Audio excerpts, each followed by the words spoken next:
Welcome to Section 1, in which we discuss probability and the nature of randomness. Let's get right into it. This section is going to cover, in brief, two foundational topics and establish some working definitions. The first thing to address is, what is randomness? And the second, which comes as a result of the first, is, what is probability? What things make an outcome random? Here, we're being specific about the meaning of randomness. Sometimes random is used as a synonym for arbitrary, but that's not what we're going for here. We want to understand why an outcome we're trying to observe might be volatile or occur in a sequence that isn't predictable. Anytime there's a lack of certainty on the outcome, randomness exists. The lack of certainty can be due to incomplete knowledge, or it could be due to inherent chaos in the system. A random system is the opposite of a deterministic one. Deterministic systems are repeatable and predictable. When you do the exact same thing to a deterministic system, the outcome is the same every time. In a random system, the sequence of outcomes may be different. Each individual outcome isn't predictable. However, when looking at a large number of outcomes, some patterns can emerge from the noise.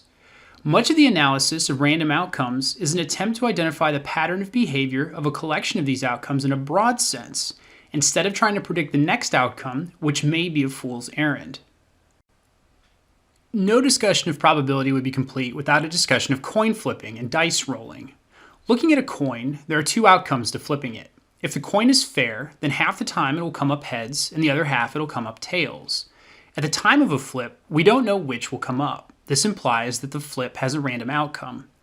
If you flip the coin a few times, say 10 times, the proportion of heads and tails is still uncertain, but there will be a tendency for our fair coin to start to show some of that fairness. We can still get anywhere from 0 to 10 heads in 10 flips, but getting none or 10 is pretty unlikely to happen. It's most likely that we'll see around 5 heads come up since we know the coin is fair. If we have the patience to flip the coin a huge number of times, say 10,000 times, the pattern should be very clear. The total number of heads in those trials is uncertain, but it's very likely to be somewhere around 5,000. These patterns emerge because these random outcomes are broad sense predictable even if a single outcome is completely random. So why can't we predict the outcome of a coin flip? Certainly with enough information we could predict it. If you know exactly how much force was imparted to the coin, at what point on its surface, and at what angle, and how high above the ground the coin was flipped, and the coefficient of restitution of the floor where the coin lands, and the air density, and I could go on, but if we knew every single variable to model the physics of the coin, we could predict its outcome, right? This idea is called causal determinism and is illustrated by a concept called Laplace's demon. Pierre-Simon Laplace, pictured on the right, suggested that if someone, the demon, knew the precise location and momentum of every atom in the universe, that it could compute by classical mechanics all past and future values of those quantities, both location and momentum. Aside from the issues with this that arise due to thermodynamics and quantum mechanics and such, there's a limitless amount of information to consider in order to be able to treat the universe as deterministic. There's no hard drive big enough or processor powerful enough to do all that math. Even in our coin case, where the variable set is limited to a, relatively speaking at least, small set of quantities, there are tiny influences we still fail to account for and imperfections in the information we can consider.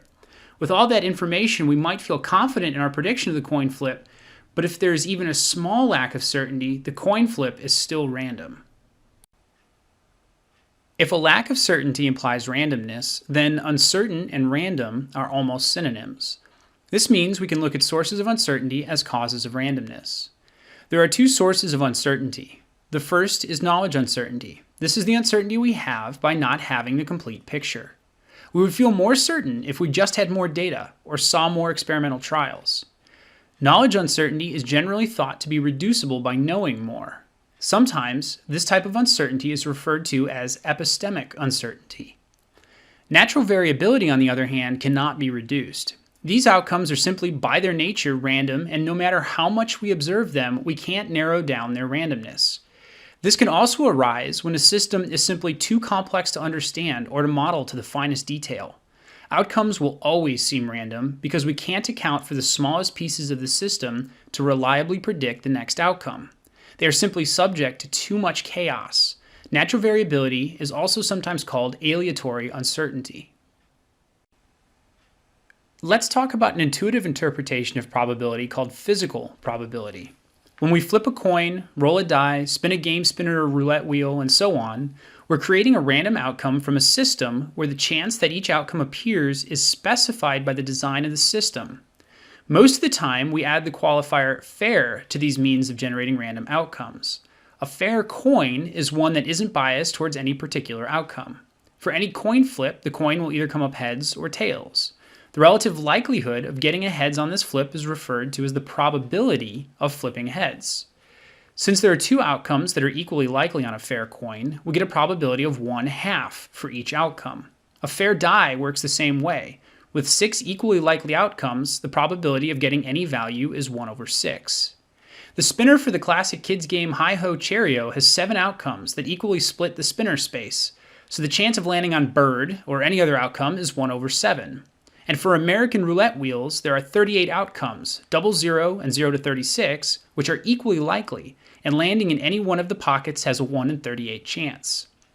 There are some occasions where probability simply means that a system will divide up the outcomes among several possibilities with a proportion you can determine by inspecting the system.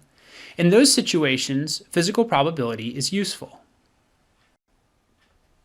In our coin flip, we said that the coin was fair, which means that heads and tails are equally likely to come up. We estimate its fairness initially by the coin's physical properties. Its shape and weight make it unbiased towards one outcome over another. Most of our systems have probabilities that can't be known ahead of time. This means that the physical probability definition won't work. There are 2 additional definitions for probability that help us in the situations where we need a little more information in order to assess probability. The first is the frequentist definition, which is based on the idea of long-run probability. In a sequence of coin flips approaching infinity, the number of heads divided by the number of flips is the probability of heads. The second is the subjective definition, which is based on reasonable expectation representing a state of knowledge or as quantification of a personal belief.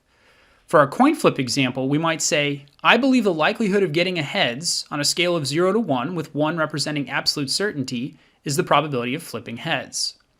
While this definition doesn't rely on an infinite sequence of coin flips, it does introduce into the calculus a reliance on personal belief or an individual's experience. This interpretation of probability is associated with Bayesian statistics, represented by Reverend Thomas Bayes, shown here on the right. While subjective probability is very useful, this course will focus on the frequentist definition for probability. That doesn't mean that subjective probability isn't valid or common. We use subjective measures of probability every day when we use probabilistic language. Here are examples of the intrinsic link between probabilistic language and likelihood. Respondents in this survey were asked how likely an outcome was on a scale of 0 to 100% based on the phrase used to describe it. For example, an event described as always was close to 100% likely to occur, but some respondents believed that the always event could have as little as 80% likelihood of occurring. Phrases like probably, serious possibility, and real possibility do not elicit any sort of confidence about the likelihood of the outcome. When we use phrases like this, we encode some amount of certainty in the outcome, but the actual value of likelihood may not be clear to the speaker, the listener, or either of those people. Whether or not we intend to, we all have aspects of subjective probability inside of us. Regardless of how you interpret probability, these 3 rules, called the axioms of probability, govern how we work with probability. I will do my best to present probability topics without using set theory as much as possible. For now, let's use event as a synonym for outcome.